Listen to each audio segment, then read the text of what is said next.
আমাকে মাফ করে দিবেন। আমি কথাটা বলছি আপনাকে আঘাত করবার জন্য না, আমি আবারও বলছি আপনি আমাকে মাফ করে দিবেন। এখানে অনেক লোক বসে আছেন যার পকেটে এখন বিড়ির প্যাকেট আছে, এখানে বসে আছে।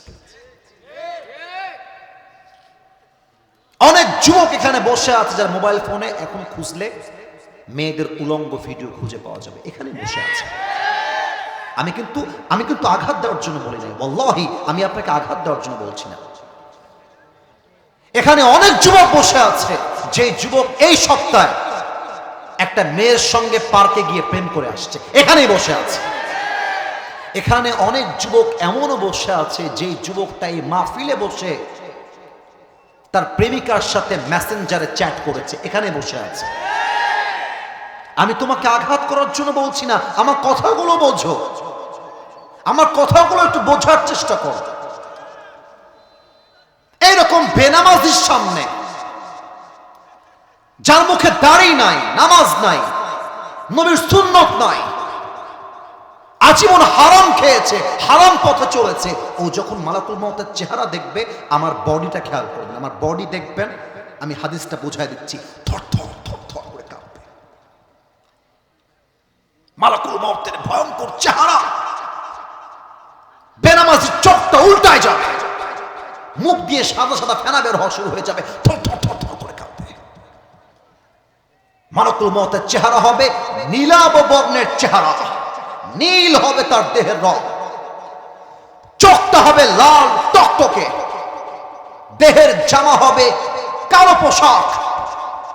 ওই বেনামাজি মুরব্বী, বেপর্দা নারী, হারাম কাজে লিপ্ত থাকা যুবক মালাকুল মউতকে দেখে চোখটা উল্টায় যাবে, আর ঠোঁটের এই পাশ দিয়ে সাদা সাদা ফেনা বের হওয়া শুরু হয়ে যাবে। আমি নিজে এমন মৃত্যু আমার চোখে দেখেছি, আমি নিজে দেখেছি, এমনি ফেনা বের হবে সাদা সাদা। এবার মালাকুল মউত তার দিকে চোখ তুলে তাকিয়ে একটা ধমক দিয়ে বলবে, ইয়া আইয়াতুহান নাফসুল খাবিথা উখরুজি ইলা গাদাবিল্লাহ। মালাকুল মউতের ডাক, হে বেনামাজি বের হয়ে আয়, বের হয়ে আয়।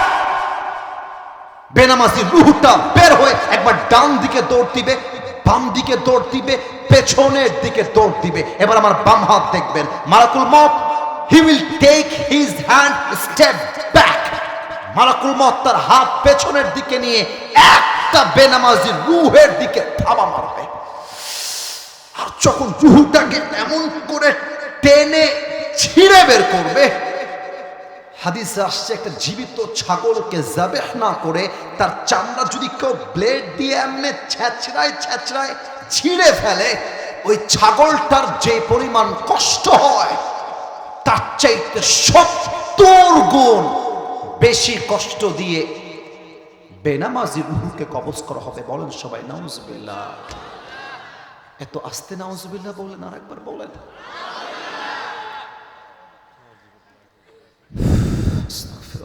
আল্লাহ, আমি তোমার কাছে দোয়া করছি, আল্লাহ তুমি আমাকে সহ আমাদের সবাইকে এই মৃত্যুর আযাব থেকে বাঁচায় দিও। পড়েন সবাই আমিন। আমার জামা কাপড় যখন আমি পরি, আল্লাহ তাআলা আমাকে সামর্থ্য দিয়েছেন, আমি জুব্বা পরলে দামি জুব্বা পরি, পাঞ্জাবি পরলে দামি জুব্বা পরি, পাঞ্জাবি দামি পরি, সব আমি দামি পরা ট্রাই করি। ব্যাপারটা এরকম নয় যে আমি খুব দুনিয়াদার মানুষ, ব্যাপারটা হচ্ছে আলেমরা যারা থাকে এদেরকে স্মার্ট থাকতে হয়, কারণ মানুষ যেন শিখতে পারে ইসলাম মানে খ্যাত নয়, ইসলামের মতো স্মার্ট ধর্ম আর কোনোটাই হতে পারে না, ঠিক কিনা বলে?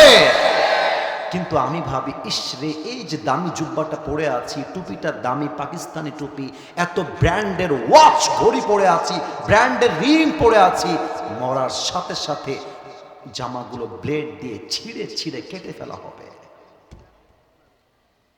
এত চাকচিক্য পোশাক খুলে এটা সাদা কাফনের কাপড়ে প্যাকেট করে দেওয়া হবে। আজকে যে মেয়েগুলো রাস্তাঘাটে নেচে বেড়ায়, টিকটকে নেচে বেড়ায়, একটা লাইক পাওয়ার জন্য, কমেন্ট পাওয়ার জন্য মেয়েরা প্রতিবন্ধীর মতো নেচে বেড়ায়, যুবক ভাইরা, ঠিক কিনা বলো? এই মেয়েটা মৃত্যুর সাথে সাথে তার দেহের জামা খুলে জাস্ট 5 পার্টের একটা সাদা কাফনের কাপড়ে প্যাকেট করা হবে। এই জীবনটা চাকচিক্যের জীবন নয়, এই জীবন হচ্ছে সেই জীবন যেই জীবনটা হবে একমাত্র আমার কবরের জন্য, একমাত্র আমার আল্লাহর জন্য, একমাত্র আমার নবীর জন্য। ঠিক কিনা বলে? রূপেরই গৌরবে সাজিয়াছো সাজ। আমি কি বলবো নাকি বলবো না? না, আপনারা মনে হয় রাগটা করেছেন, থাক না। আমার কথা কি কোনো ভুলভাল আমি বলেছি প্রিয় ভাইয়েরা আমার? আচ্ছা, আমি একটু প্রশ্ন করে গানটা গাইতে চাই। প্রিয় ভাইয়েরা আমার, আপনারা একটু ক্যামেরার জন্য আপত্তি করেছেন, এটা জায়েজ, এটা লজিক্যাল। ওয়াজ শুনতে গিয়ে যদি হুজুরকে দেখাই না যায়, মুরব্বীদেরও কলেজে ঠান্ডা হয় না, যুবকদেরও মনটা ভরে না, তাই না? বলেন কথাটা। আসলে সত্য কথা বলতে এত ক্যামেরা আমিও আসলে চাই না। বিশ্বাস করেন, এনাদের আমি কাউকে বেশিরভাগ চিনি না। বাহির থেকে অনেকে আসছেন, ক্যামেরা দিয়ে ভিডিও করছেন। তবে একটা ভালো বিষয় হচ্ছে, এখানে কোনো ডান্সের ভিডিও হচ্ছে না, নাচের ভিডিও হচ্ছে না, এখানে তাফসির মাহফিল ভিডিও হচ্ছে। আগামীকাল যখন ইউটিউবে ঢুকবেন, ফেসবুকে যাবেন, আজকের মাহফিলটা দেখবেন, কালকে লক্ষ লক্ষ কোটি মানুষ দেখছে। এতে করে আমাদের জয়পুরহাটের সুনাম হবে, আমাদের এলাকার সুনাম হবে যে মাশাআল্লাহ, জয়পুরহাটের মানুষ কোরআনকে তারা কলিজার থেকে ভালোবাসে। কথা ঠিক আছে কিনা বলেন আপনারা সবাই? তবে সাময়িক একটু দেখতে পান নাই বলে আমি নিজেও আপনাদের কাছে আব্বাজান দুঃখ প্রকাশ করছি। আমাকে আপনারা ক্ষমা করবেন, ভুলের ক্ষমা আছে, যদি মনের ভিতরে ভালোবাসা থাকে আমি ক্ষমা চেয়ে নিলাম, আর ডিস্টার্ব হবে না বলে আমি আশা রাখছি। আর একটা কথা সবাইকে বলে দেই, যে যেখানে যেমন ভাবে আছেন তেমন ভাবে থাকবেন। আমি যেন কোনো প্রকার কোনো সাউন্ড না পাই আলোচনা কিংবা গল্পের। কথা হবে আমার জবান থেকে, আপনারা জাস্ট আমাকে উত্তর দিবেন ইয়েস, নো, ঠিক, বেঠিক, সুবহানাল্লাহ, আলহামদুলিল্লাহ, এগুলো হচ্ছে আপনাদের জবানের উত্তর হবে। তাছাড়া কোনো সাউন্ড যদি আসে, আমাদের আলোচনার ভিতরে বিঘ্নতা ঘটবে, ওয়াজের ধারাটা নষ্ট হতে পারে। আর বিশেষ করে 2টা জেলা, রাজশাহীতে অনেক ভদ্র, আমি আমার মিডিয়াতে আগে একবার বলেছিলাম, এক হচ্ছে নওগাঁ আর একটা হচ্ছে জয়পুরহাট। এই এলাকার মানুষগুলো চরম আকারের ভদ্র, এটা আমার কয়েক বছরের অভিজ্ঞতা। এই নওগাঁতে, জয়পুরহাটে এতবার এসেছি আমার মাহফিলের জগতে, কখনো একটা চুল পরিমাণ বাজে অভিজ্ঞতা হয় নাই। কখনো দেখি নাই যে একটা লোক বাজে কথা বলেছে। এর কারণ হচ্ছে আমাদের রক্তে মিশে আছে আদব, আমাদের রক্তে মিশে আছে ইসলাম। আর যেই জেলার মানুষরা ইসলামকে ভালোবাসে, এরা কখনো কারোর সাথে বেয়াদবি করতে পারে না। ঠিক কিনা বলেন? তো এখানে আসতে পেরে নিজেকে বড্ড সৌভাগ্যবান মনে করছি। আশা রাখবো আজকে আপনাদের জন্য অত্যন্ত মূল্যবান কথা বলবো ইনশাআল্লাহ। হেলকুন্ডা যুব মাহফিল কমিটির উদ্যোগে বিরাট তাফসিরুল কোরআন মাহফিল 18 নভেম্বর রোজ মঙ্গলবার। আমাদের প্রোগ্রামের সভাপতি রয়েছেন মাওলানা মোহাম্মদ একরামুল হক, মুহতামিম মদিনাতুল উলুম দারুস সুন্নাহ হাফিজিয়া কওমি মাদ্রাসা হেলকুন্ডা। আমাদের সভাপতি সাহেব কি এসেছেন? সভাপতি সাহেব কোথায়? ও মাশাআল্লাহ, উনি আমার নামটা ঘোষণা করেছেন, আমাদের দাদা উস্তাদ সমতুল্য, আমাদের মাথার তাজ তিনি। আমি দোয়া করে দেই আল্লাহ তাআলা মাওলানা একরামুল হক সাহেবকে ইসলামের একনিষ্ঠ খাদেম হিসেবে যেন কবুল করে নেয়। পড়েন সবাই আমিন। আমি না সাউন্ডটা আপনাদের পাচ্ছি না প্রপারলি। জয়পুরহাটের মানুষ কিন্তু এভাবে কথা বলে না, ওদের গায়ের শক্তি কম নয়, ওরা কাপুরুষের সন্তান নয়, আমরা সবাই বীর পুরুষের সন্তান। ঠিক কিনা বলেন? আওয়াজটা আরেকবার জোরে দিয়ে বলেন আমিন। সবার মুখ থেকে আরেকবার শুনতে চাই আমিন। আমার পূর্বে কথা বলেছেন বিশেষ আলোচক মাওলানা HM হাবিবুল্লাহ মেজবাহ, ঢাকা। আমার প্রিয় ভাই অত্যন্ত চমৎকার কথা বলে গেছেন। আমি দোয়া করি আল্লাহ আমাদের সবাইকে সে কথাগুলো অনুযায়ী আমল করার তৌফিক দান করুন। পড়েন সবাই আমিন। এই সাউন্ডটা আমার শেষ পর্যন্ত দরকার। আরো কথা বলেছেন মাওলানা মোহাম্মদ হুমায়দি আল আনসারি। আমি দোয়া করি আল্লাহ আমার প্রিয় ভাইয়ের কণ্ঠকে ইসলামের কণ্ঠ হিসেবে কবুল করে, পড়ে সবাই আমিন। প্রধান অতিথি রয়েছেন মোহাম্মদ রেজাই রাব্বি, উপপরিচালক প্রধান উপদেষ্টা কার্যালয় ঢাকা। উনি তো আসতে পারেন না মনে হয়, তাই না? বিশেষ অতিথিবৃন্দ রয়েছেন ডক্টর মোহাম্মদ শাকিল হোসেন, মোহাম্মদ আলমগীর হোসেন, মোহাম্মদ তৌহিদুল ইসলাম তৌহিদ, মোহাম্মদ ফেরদাউস হোসেন। আরেকজনকে আমি খুঁজতে চাই, জিজ্ঞেস করতে চাই, যে ভাই হোয়াটসঅ্যাপে যোগাযোগ করতেন মাহফিল নেওয়ার জন্য, ভাই কোথায় আছেন? কোথায় আছে ভাই আমার? তারিক ভাই, এই যে আমার প্রিয় ভাই তারিক ভাই, ওনাকে আমরা শুকরিয়া জানাবো এই জন্য, তারিক ভাই না থাকলে আপনারা আমাকে আজকে এই মাহফিলে দেখতে পারতেন না। উনি বহুবার যোগাযোগ করে বারবার কল দিয়ে অনুরোধ করে, আবদার করে, ভালোবাসা দিয়ে আমাদের কাছে ডেটটা চেয়েছিলেন, এবং আমরা তার ভালোবাসা, আন্তরিকতা, ব্যবহার দেখে মুগ্ধ হয়ে বিশ্বাস করে চোখ বন্ধ করে ডেটটা আপনাদেরকে দিয়ে দিয়েছি। মূল ওয়াসিলা কিন্তু আমার তারেক ভাই। তো আমি এক বাক্যে দোয়া করি, আপনারা একবার আমিন বলবেন, will go to the next topic. তারপরে আমরা মূল আলোচ্য বিষয়ের দিকে যাব। আমরা দোয়া করছি এই মাহফিলকে বাস্তবায়ন করবার জন্য যারা একটা টাকা হলেও দিয়েছে, অথবা টাকা নয় মেধা দিয়ে, শ্রম দিয়ে সহযোগিতার হাত বাড়িয়েছে, ও আল্লাহ তাদের সবাইকে তুমি এটার ওয়াসিলা করে মৃত্যুর পরে জান্নাতুল ফেরদাউস নসিব করে দিও। আমিনটা কিপটামি হয়ে গেল, এরকম করলে হবি রে বা, জোরে বলেন সবাই মিলে আমিন। আচ্ছা, এবার আসুন আমরা ভূমিকায় কিছু কথা বলে নেই, তারপরে আমরা মূল আলোচ্য বিষয়ে ফিরে যাব। আমি আজকের মাহফিল দেখে মুগ্ধ হয়েছি, আর একটা কারণ হচ্ছে আজকের মাহফিলে আমার মুরব্বী আব্বাজানরাও এসেছে, শুধুমাত্র যুবকরা আসে নাই। আমার মাহফিলে 99% 99% যুবকরা থাকে, 1% মুরব্বী থাকে। কিন্তু আজকের মাহফিলে 80% যুবক, 20% অথবা তার চেয়ে বেশি হতে পারে আমার কলিজার টুকরা আব্বাজানরা এসেছেন। এজন্য আলোচনা হবে এমন বিষয়ে যা যুবকদেরও কাজে আসবে, বাবাদেরও কাজে আসবে, আমার মা বোনদের জন্য কাজে আসবে। কথা কি বোঝা যায়? একটু বললে তো ওয়াজটা করা যায়। কথা কি আমার বোঝা যায়? এক নাম্বার কথা সবার জন্য, প্রিয় জয়পুরহাটবাসী, যদি জীবনে সুখী হতে চান, যদি জীবনে একটা শান্তিপূর্ণ জীবন কাটাতে চান, এই কপালে যা লেখা আছে তাতে খুশি হয়ে যান। আর কপালে যা লেখা নেই তা নিয়ে কোনো আফসোস করতে যাবেন না। আল্লাহ তাআলা বলেছেন 10 নম্বর পারা সূরাতুত তাওবা, قُل لَّن يُصِيبَنَا إِلَّا مَا كَتَبَ اللَّهُ لَنَا whatever I have decided for you will must happen.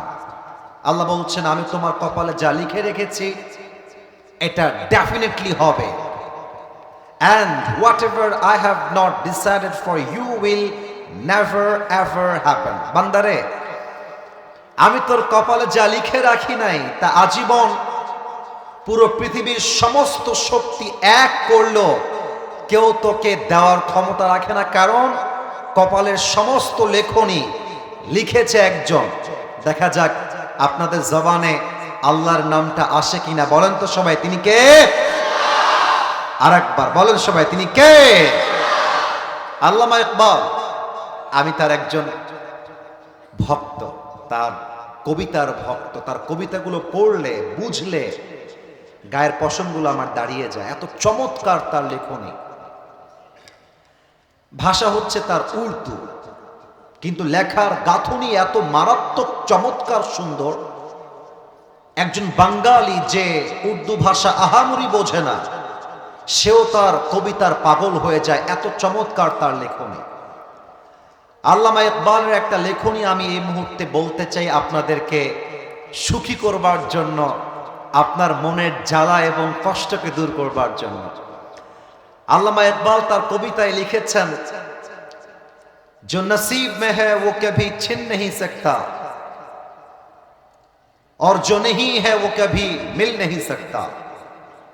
जो चला गया उस पर सब्र आ जाएगा और जो आएगा जिंदगी में उस पर शुक्र आ जाएगा।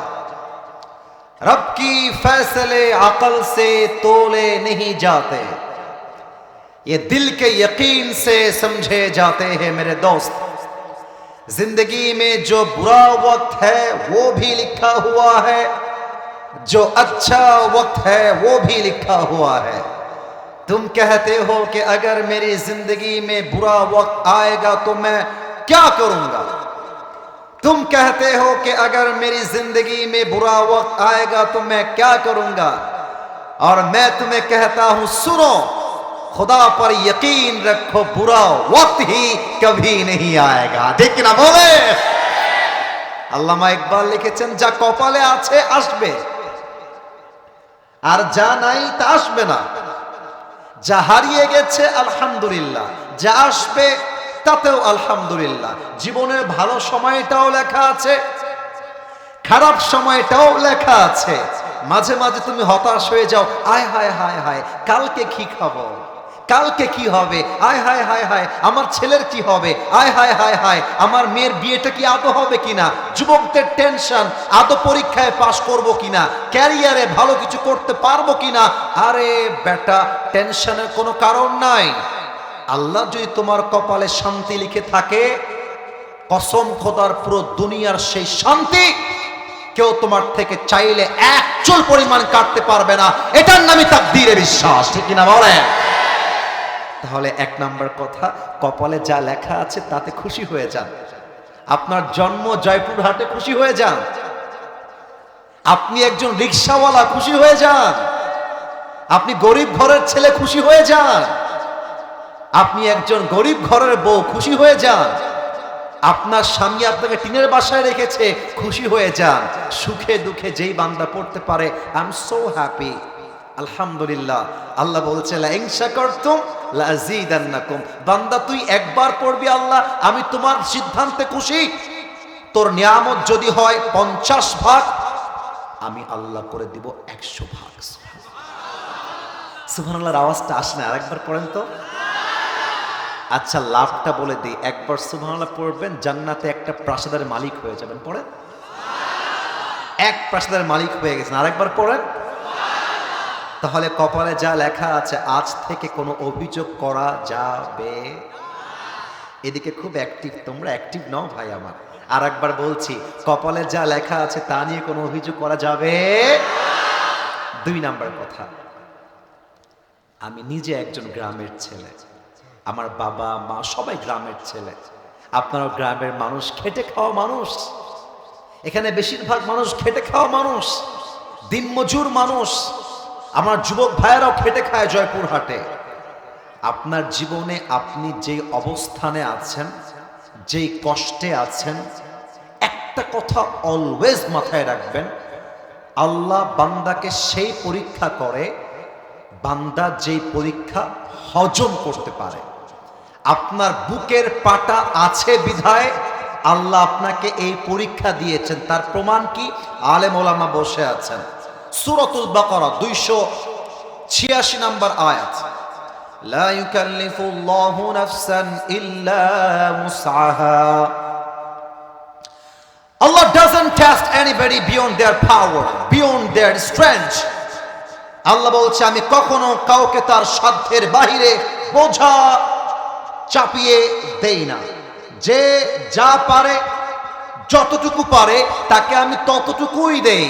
অতএব যার জীবনে কষ্ট আসলে বলে দেয়, আয় আল্লাহ তুমি কি আর কাউরে পাইলা না, সব কষ্ট কি আমার উপরে, এটার নাম মুমিন বান্দার পরিচয় নয়।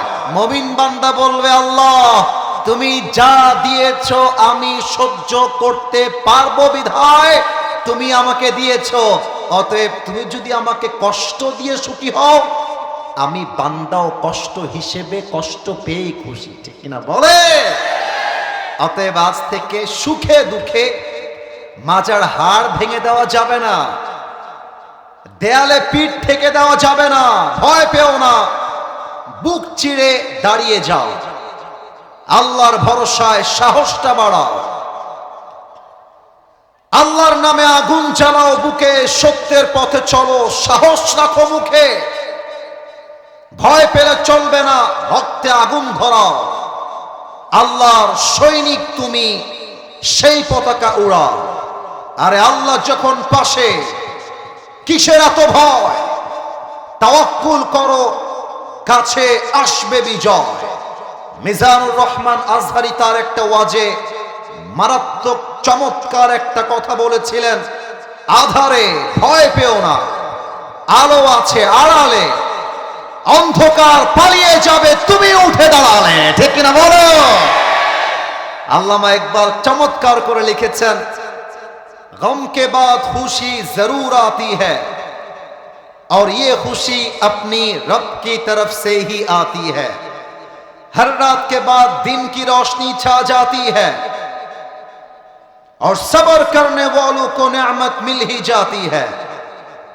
जो दुख में भी रब को याद करता है, रब उसका हाथ कभी नहीं छोड़ता। जो दुनिया से कुछ ना कहे, बस अपनी रब से कहता है, उसकी दुआओं का जवाब खामोशी में आता है। इसलिए जब तुझे दुआ मांगना हो तो उसी से मांग, जब तुझे पुकारना हो तो उसी को पुकार, और जब तुझे भरोसा करना हो तो उसी पर कर, क्योंकि भरोसे के काबिल सिर्फ वही है, वो तेरा रब है, वो तेरा अल्लाह है। ठीक ना बोले? আমার সুখে দুঃখে ভরসা বন্ধুর উপরে নয়, নেতার উপরে নয়, আমার ওয়াইফের উপরে নয়, বাবার উপরে নয়, মায়ের উপরে নয়, আমার সুখে এবং দুঃখের সাথী এক সত্তা, তিনি কে? তাহলে আমি একটা বাক্য সবাইকে পড়তে বলবো, আমি যেন আওয়াজটা কম না পাই, তাহলে আমার মনে কষ্ট লাগবে। পড়েন তো একবার আলহামদুলিল্লাহ। আই এম সরি, বামে আওয়াজটা পারফেক্ট ছিল, ডানে আমি আওয়াজটা পাই নাই। এটা আমার ভুল হতে পারে, maybe I have my year problem, আমার কানের সমস্যা হতে পারে। আমি আর একবার সবাইকে আবদার রাখবো, কেউ যেন বাদ না যায়। জয়পুরহাটবাসী পড়েন সবাই আলহামদুলিল্লাহ, বলেন তো সবাই আল্লাহ। আপনারা একটু বলে দিলে আমি তাফসিরে যাব। একবার বলেন না, আল্লাহ তুমি তোমার বান্দারে যা দিয়েছ, যতটুকু দিয়েছ, ও আল্লাহ আমি মন থেকে খুশি হয়ে পড়ছি আলহামদুলিল্লাহ। মনে থাকবে? মনে থাকবে কথাগুলো? আল্লাহর দেওয়া লেখনী যদি আপনি মেনে নিতে পারেন, আপনার জীবনে কষ্ট দুঃখ বলতে কিছুই থাকবে না। আসুন আমরা মূল তাফসিরে ফিরে যাই। বউ আছে কার কার? একটু হাত তোলেন তো। বউ আছে? আপনাদের বউ আছে? আচ্ছা আচ্ছা, বউ আছে, হাত নামা। এবার কপাল পোড়া সিঙ্গেল গরিব, তারা একটু হাত তোলো, সিঙ্গেলরা হাত তোলো। আচ্ছা আচ্ছা, তোমাদের বউ নাই? আচ্ছা হাত নামাও, আমি দোয়া করে দেই। আল্লাহ যাদের বউ নাই সবাইকে তুমি দিনদার নেককার বউ দিয়ে দাও। পরের সময় আমিন। যারা আমিন বলে নাই তারা কেউ বউ পাবে না। আচ্ছা আর একবার বলেন সবাই আমিন। আমার মনে হয় যুবকদের চরিত্র ঠিক করবে আইফোন নয়, R15 নয়। যুবকের চরিত্র রক্ষা করতে পারে একমাত্র বিয়ে, একমাত্র তার বউ। যুবক ভাইরা, আমার ওয়াজে একটা কথা আমি মজা করে মাঝে মাঝে বলি যে শীতকালে যার বউ নাই তার জীবনে কিছুই নাই। যুবক ভাইরা বলো, আমার মনে হয় যুবকদের শীতকালে কম্বল লাগবে না, ল্যাপ লাগবে না, ঘরে ঘরে যুবকদের দিনদার বউ দরকার। আল্লাহ তুমি যুবকদেরকে বউ দিয়ে দাও। আমিন কয় না, বউ পাবে না। আর একবার বলো। আচ্ছা আমরা তিনটা তাকবীর দিব। প্রথম তাকবীর দিবেন বিবাহিত ভাইরা। আজ কিন্তু বিবাহিতরাও আছে, সিঙ্গেলরাও আছে। একটা রেশারেশি ভাব, কম্পিটিশন হবে। দেখা যাক কাদের গায়ের জোর বেশি, বউওয়ালারাই বেশি শক্তিশালী নাকি সিঙ্গেলরা। বিবাহিত ভাইরা একটা কাশি দেন।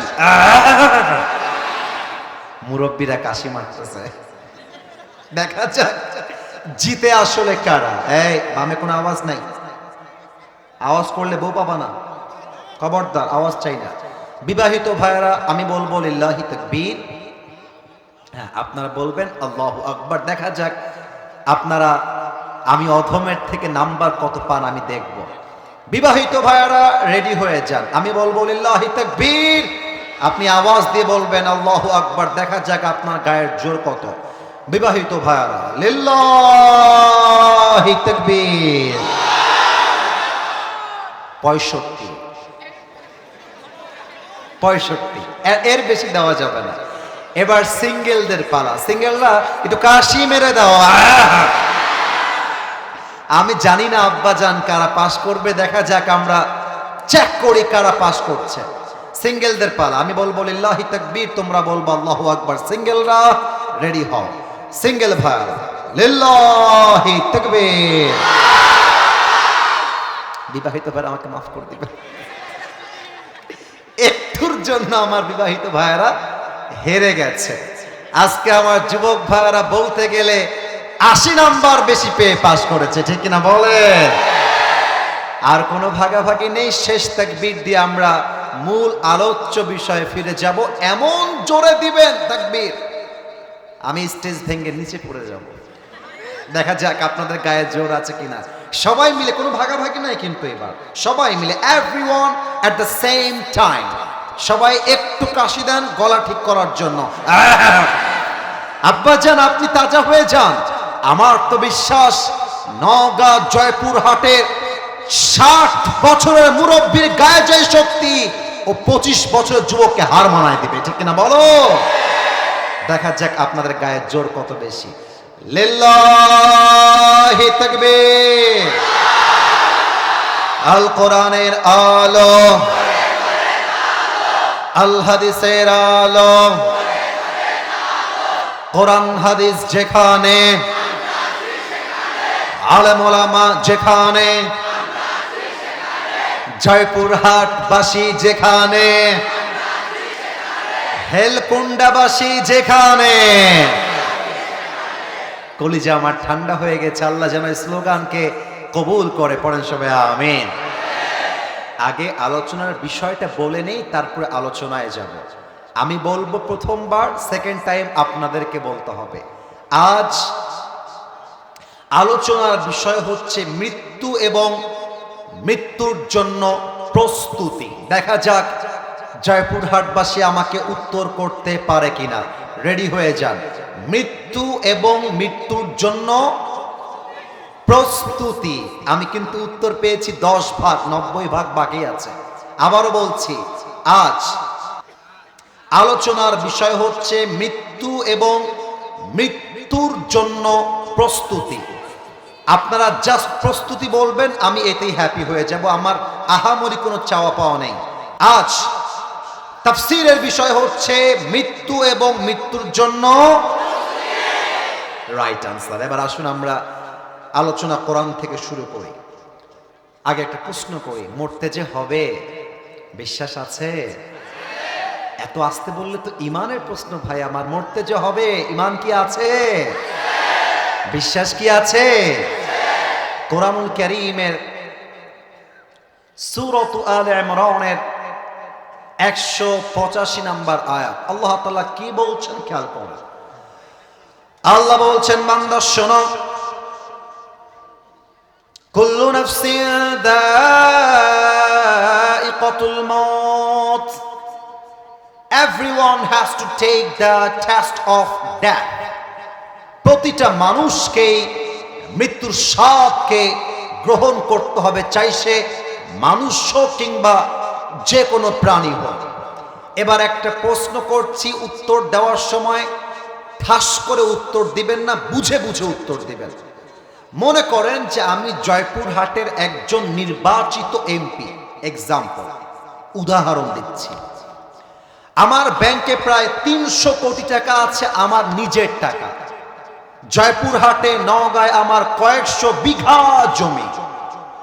আমাকে পুলিশ প্রোটোকল দেয়, র্যাব প্রোটোকল দেয়, আর্মি প্রোটোকল দেয়।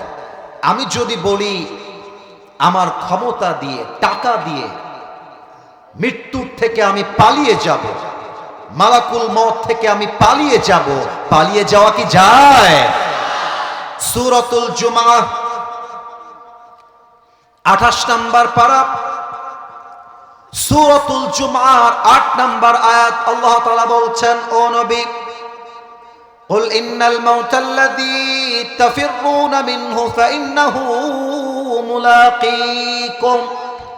Oh my prophet, tell your ummah, they want to escape from the death, but they will never ever able to be escaped from the death. আল্লাহ বলছেন, নবী হে বলে দেন আপনার উম্মতদেরকে, তারা কি মৃত্যু থেকে পালাতে চায়? অসম্ভব।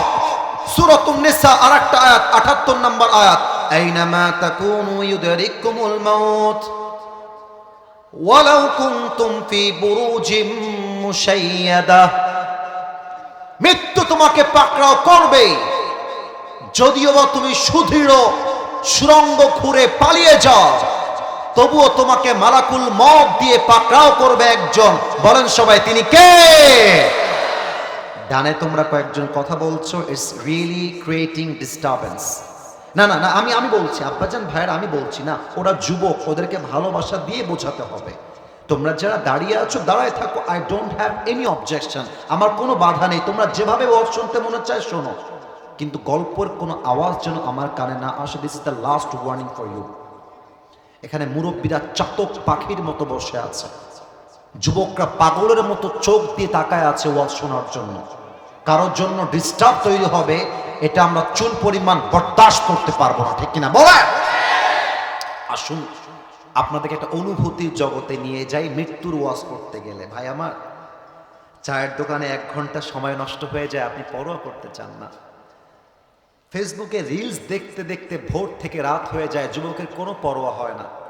কিন্তু ওয়াজ মাহফিলে 1 ঘন্টা বসে ওয়াজ শুনবে, অনেকের মাজায় ব্যথা শুরু হয়ে যায়, গায়ের মধ্যে জ্বালা পড়া শুরু হয়ে যায়।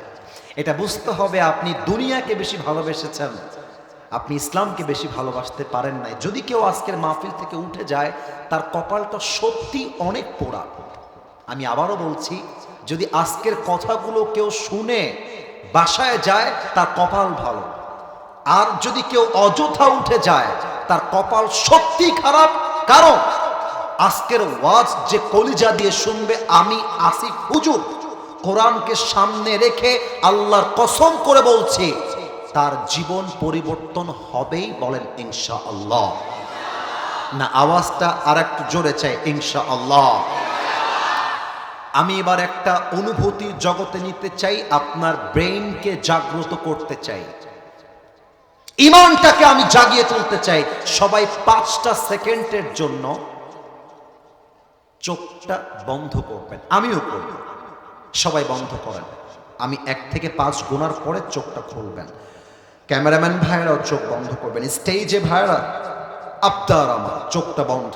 যদি চোখ বন্ধ হয়ে যায়, আমি কাউকে দেখতে পাচ্ছি না, আমার বিশ্বাস জয়পুরহাটবাসী আমার আমানত রাখবে, আমার কথা রাখবে। আমি 1 থেকে 5 গুনছি, গোনা শেষ হবে, চোখ খুলবেন। 1, 2, 3, 4, 5। সবাই চোখ খোলেন।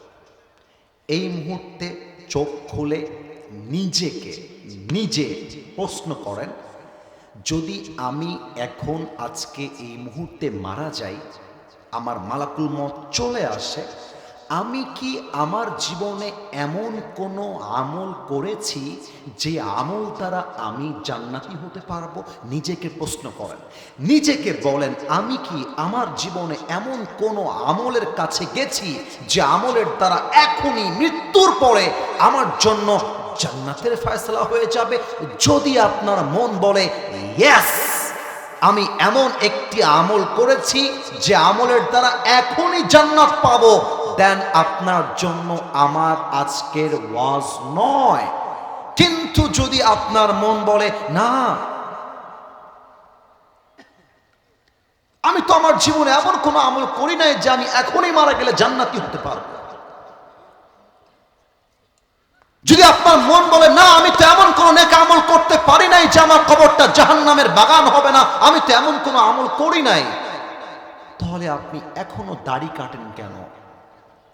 তাহলে আপনি এখনো সুদ খান কেন? তাহলে আপনি এখনো চায়ের দোকানে বসে বসে বিড়ি টানেন কেন? তাহলে আপনি এখনো চায়ের দোকানে বসে বসে সিনেমা দেখেন কেন? এই যুবক ভাইরা, বলো তো তোমরা আমাকে, তুমি যে এখন মরবা না, যুবক বলে মরবা না, এমন কোন গ্যারান্টি কি তোমার কাছে আছে? তাহলে তুমি পর্নোগ্রাফি দেখো কেন? হারাম প্রেম করো কেন? কিসের ওয়েট করছো তুমি? কার অপেক্ষা? ইয়াকুব আলাইহিস সালাম, মালাকুল মউতের সঙ্গে তার একটা বন্ধুত্ব ছিল। এটা আমি শুনেছিলাম পাকিস্তানের একজন টপ ফেমাস স্কলার, নাম হচ্ছে মাওলানা তারিক জামিল। অসাধারণ কথা তার। উনি বললেন যে ইয়াকুব একদিন মালাকুল মউত সে কহা কে এ মালাকুল মউত, একটা কাসেত বার্তাবাহক পাঠায় দিবা যে আমাকে রাখতে বলবে, হে ইয়াকুব, তোমার মৃত্যুর সময় হয়ে গিয়েছে, মৃত্যুর জন্য প্রস্তুত হয়ে যাও। আমি সাথে সাথেই মৃত্যুর জন্য প্রস্তুত হয়ে যাবা। ইয়া মালাকুল মউত, হে মালাকুল মউত, বলো তুমি আমার এই আবদার রাখতে পারবা কিনা? মালাকুল মউত ডাক দিয়ে বলছেন, এ ইয়াকুব, ये तो कभी भी नहीं हो सकता। मौत से पहले किसी को कोई खबर नहीं होता, हम किसी को कोई खबर ही नहीं देते। আমি তো কখনো কাউকে মৃত্যুর আগে খবর দেই না, তবে আল্লাহ রাব্বুল আলামিন মানুষের দেহের প্রত্যেকটা অঙ্গে প্রত্যঙ্গে মৃত্যুর জন্য খবর দিয়েছেন। কেমন করে? আমি একটু বুঝাই দেই।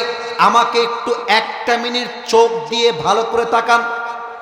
আমার যে মাথায় চুল আছে, আমার প্রাণ প্রিয় জয়পুরহাটবাসী জবান দিয়ে উত্তর দিবেন, দিল থেকে উত্তর দিবেন, আমার এই মাথার চুলটা কি সাদা না কালো? আর একটু জোরে, সাদা না কালো? আমার মুখে এই যে দাড়ি, এটা কি সাদা না কালো? আমি যখন 70 বয়সে পা রাখবো, 60 বছর বয়সে পা রাখবো, বুঝে বলবেন না, বুঝে বলবেন না, তখন কি আমার এই চুলগুলো আজকের মতো কালো থাকবে না সাদা হয়ে যাবে? সাদা হয়ে যাবে। মালাকুল মউত বলছে, হে ইয়াকুব, কালো চুলের পরে সাদা চুল, শক্তিশালী চোখের পরে দুর্বল চোখ, টনটনে চামড়ার পরে ভাঁজ পড়ে যাওয়া চামড়া, শক্তিশালী দুর্বলের পরে কোমর হয়ে গেল দুর্বল। প্রত্যেকটা ধাপ মানুষকে খবর দেয়, তোর সময় কিন্তু শেষ হচ্ছে। চুলটা সাদা হয়, বলে এই ভাই স্টপ, থেমে যা, চুল তো সাদা হয়ে গেল, আর কত রে বাবা। আজ এই চোখ দিয়ে দূরে দেখা যায়, 60 বছরে পা রাখলে সামনে কিছু দেখা যায় না, আবজা হয়ে যায়। এই দুর্বল চোখ আমাকে স্মরণ করিয়ে দেয়, এই দুনিয়ার জীবনটা জাস্ট খেল তামাশা ছাড়া আসল ঠিকানা দুনিয়ার জীবন হতে পারে না। ঠিক কিনা বলে?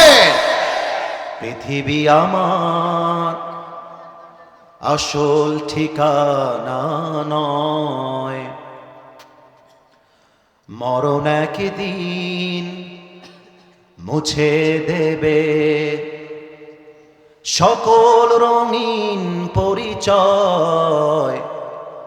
পৃথিবী আমার আসল ঠিকানা নয়, মিছে জীবনের বন্ধন, মিছে মায়া সেন প্রীতি বন্ধন, মিছে জীবনের রংধনু সাত রং, মিছে জীবনের রংধনু সাত রং, মিছে জীবনের বন্ধন। পৃথিবী আমার আসল ঠিকানা নয়, মরণ একদিন মুছে দেবে সকল রঙিন পরিচয়। পৃথিবী আমার আসল ঠিকানা নয়। ঠিক কিনা বলে? প্রত্যেকটা মুহূর্তে আপনার দেহ আপনাকে স্মরণ করাচ্ছে তোমার সময় শেষ, মৃত্যুর জন্য প্রস্তুত হয়ে যাও। এবার আসেন, আমি বলতে চাই মৃত্যুটা আসলে আসবে কেমন করে, মৃত্যুটা আসলে হবে কেমন করে। এই জয়পুরহাটবাসী, আমার কথা কি বোঝা যায় না? আপনারা বললে আমি ওয়াজটা সামনে আগাতে চাই, কথা কি বোঝা যায়? আচ্ছা, মৃত্যু আসবে দুই ভাবে। নামাজি বান্দার মৃত্যু হবে একরকম, বেনামাজি বান্দার মৃত্যু হবে আর এক রকম। যে সুদখোর তার মৃত্যু হবে একরকম, যে সুদ মুক্ত তার মৃত্যু হবে আর এক রকম। প্রথমে আমরা জানতে চাই নামাজি বান্দার মৃত্যু কেমন হবে। এই হাদিসগুলো শুনলে নামাজি যারা আছেন আপনার কলিজা জুড়ায় যাবে। আল্লাহ রসুল বলেছেন নামাজি বান্দার সামনে যখন মালাকুল মওত আসবে, তার চেহারা হবে ধবধবে তাজা যুবকের মতো, জামার পোশাক হবে সাদা জুব্বা। নামাজি বান্দার সামনে এসে মালাকুল মওত দাঁড়িয়ে যাবে আর মুচকি হাসি দিয়ে বলবে, ইয়া আইয়াতুহান নাফসুল মুতমাইন্না উখরুজি ইলা মাগফিরাতিল্লাহি ওয়া রিজওয়ানি। এই নামাজি বান্দা, বের হয়ে আসো। নামাজি বান্দা ডাক দিয়ে বলবে, কোথায় বের হব, কোথায় আমার ঠিকানা? হাদিসে আসছে মালাকুল মওত ডাক দিয়ে বলবে, ইলা মাগফিরাতিল্লাহি ওয়া রিজওয়ানি। আরে আসো, তোমার জন্য আল্লাহর জান্নাত অপেক্ষায় অপেক্ষমান রয়েছে। সুবহানাল্লাহ পড়বেন না তো সবাই? আচ্ছা, এবার একটু আমার ডান হাতটা দেখবেন। আমি এটা হটাইলাম, হাদিসটা প্র্যাকটিক্যালি বোঝাতে চাই, and not a different issue. এটা ভিন্ন কোনো আমার উদ্দেশ্য নেই। মালাকুল মওত নামাজি বান্দার রুহুকে কবজ করবার জন্য ডান হাত বাড়াবে। আওয়াজ যদি যায় একটু বলবেন, বাম হাত না ডান হাত? এটা নামাজি বান্দার জন্য। মালাকুল মওত যখন নামাজি বান্দার রুহুটা কবজ করবে, হাদিসে আসছে নামাজি বান্দার কষ্ট কেমন হবে। একটা পিঁপড়া কামড় দিলে যেই পরিমাণ কষ্ট হয়, তার চাইতে আরো শান্তিপূর্ণ ভাবে মালাকুল মওত নামাজি বান্দার রুহুকে কবজ করবে। সুবহানাল্লাহ পড়বেন না তো সবাই? এবার আসেন, বেনামাজির রুহুটা কত মারাত্মক ভাবে কবজ হবে। এখানে অনেকে আছেন, আমাকে মাফ করে দিবেন, আমি কথাটা বলছি আপনাকে আঘাত করবার জন্য না, আমি আবারও বলছি আপনি আমাকে মাফ করে দিবেন। এখানে অনেক লোক বসে আছেন যার পকেটে এখন বিড়ির প্যাকেট আছে, এখানে বসে আছে। অনেক যুবক এখানে বসে আছে যার মোবাইল ফোনে এখন খুঁজলে মেয়েদের উলঙ্গ ভিডিও খুঁজে পাওয়া যাবে, এখানে বসে আছে। আমি কিন্তু আঘাত দেওয়ার জন্য বলি নাই, ওয়াল্লাহি আমি আপনাকে আঘাত দেওয়ার জন্য বলছি না। এখানে অনেক যুবক বসে আছে, যে যুবক এই সপ্তাহে একটা মেয়ের সঙ্গে পার্কে গিয়ে প্রেম করে আসছে, এখানেই বসে আছে। এখানে অনেক যুবক এমনও বসে আছে, যে যুবকটা এই মাহফিলে বসে তার প্রেমিকার সাথে মেসেঞ্জারে চ্যাট করেছে, এখানে বসে আছে।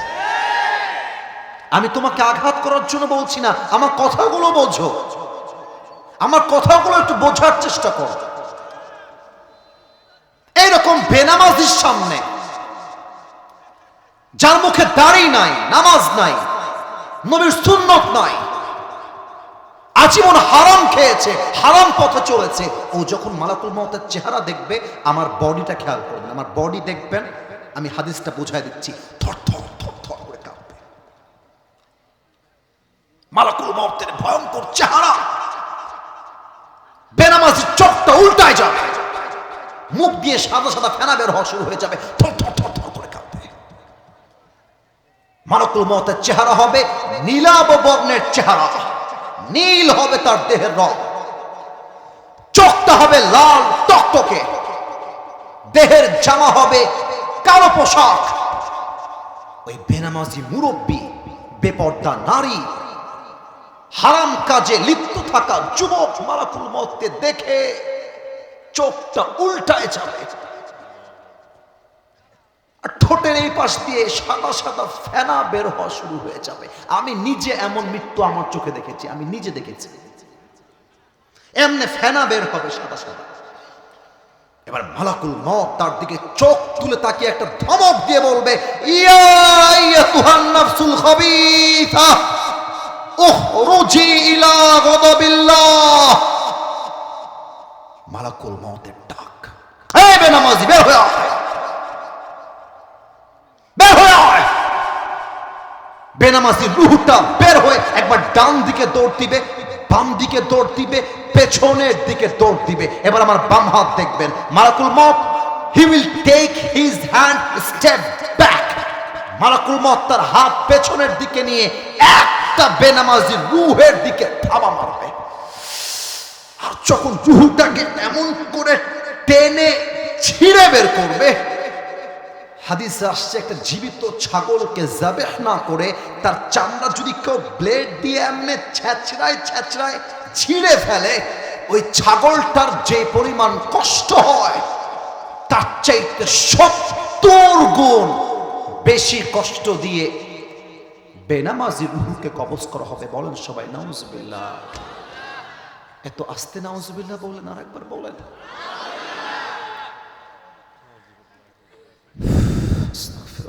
আল্লাহ, আমি তোমার কাছে দোয়া করছি, আল্লাহ তুমি আমাকে সহ আমাদের সবাইকে এই মৃত্যুর আযাব থেকে বাঁচায় দিও। পড়েন সবাই আমিন। আমার জামা কাপড় যখন আমি পরি, আল্লাহ তাআলা আমাকে সামর্থ্য দিয়েছেন, আমি জুব্বা পরলে দামি জুব্বা পরি, পাঞ্জাবি পরলে দামি জুব্বা পরি, পাঞ্জাবি দামি পরি, সব আমি দামি পরার ট্রাই করি। ব্যাপারটা এরকম নয় যে আমি খুব দুনিয়াদার মানুষ। ব্যাপারটা হচ্ছে আলেমরা যারা থাকে এদেরকে স্মার্ট থাকতে হয়, কারণ মানুষ যেন শিখতে পারে ইসলাম মানে খ্যাত নয়, ইসলামের মতো স্মার্ট ধর্ম আর কোনোটাই হতে পারে না, ঠিক কিনা বলে? কিন্তু আমি ভাবি, ইসরে এই যে দামি জুব্বাটা পরে আছি, টুপিটা দামি পাকিস্তানি টুপি, এত ব্র্যান্ডের ওয়াচ ঘড়ি পরে আছি, ব্র্যান্ডের রিং পরে আছি, মরার সাথে সাথে জামাগুলো ব্লেড দিয়ে ছিঁড়ে ছিঁড়ে কেটে ফেলা হবে। এত চাকচিক্য পোশাক খুলে এটা সাদা কাফনের কাপড়ে প্যাকেট করে দেওয়া হবে। আজকে যে মেয়েগুলো রাস্তাঘাটে নেচে বেড়ায়, টিকটকে নেচে বেড়ায়, একটা লাইক পাওয়ার জন্য, কমেন্ট পাওয়ার জন্য মেয়েরা প্রতিবন্ধীর মতো নেচে বেড়ায়, যুবক ভাইরা, ঠিক কিনা বলো? এই মেয়েটা মৃত্যুর সাথে সাথে তার দেহের জামা খুলে জাস্ট 5 পার্টের একটা সাদা কাফনের কাপড়ে প্যাকেট করা হবে। এই জীবনটা চাকচিক্যের জীবন নয়, এই জীবন হচ্ছে সেই জীবন যেই জীবনটা হবে একমাত্র আমার কবরের জন্য, একমাত্র আমার আল্লাহর জন্য, একমাত্র আমার নবীর জন্য, ঠিক কিনা বলে?